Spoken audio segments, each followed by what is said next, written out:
When I was growing up, my dad told me, you gotta love what you do because you're gonna be doing it a long time. And now that I'm barbering, I've really truly found what I love to do, and I think it shows. Well, I first got interested in barbering after I started collecting straight razors.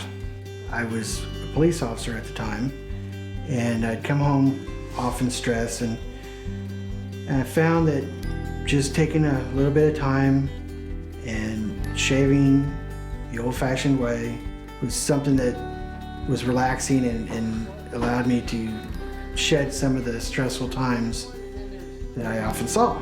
And as I learned more about shaving and straight razors and the preparations, it got me interested in barbering in general. And I started researching some of the history of the old barber shops where the patrons would come in once or twice a week for their shaves and an occasional haircut, and how a barber shop was a focal point of the community. That a barber shop was much more than just a place to get your face shaved. You learned about your neighbors and what was going on in their lives, and you developed connections through the barber shop with somebody you may not have seen otherwise. A barber shop should have a smell. Barber shop is bay rum, it's talc, it's lather, it's something that when you walk in, you immediately know you're in the right place.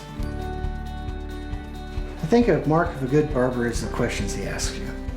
Whether you want it block or tapered, whether you want it close or long over the ears, whether you part it to the left or the right. How do you fix it in the morning? Do you get up and just wash it and go, or do you use product?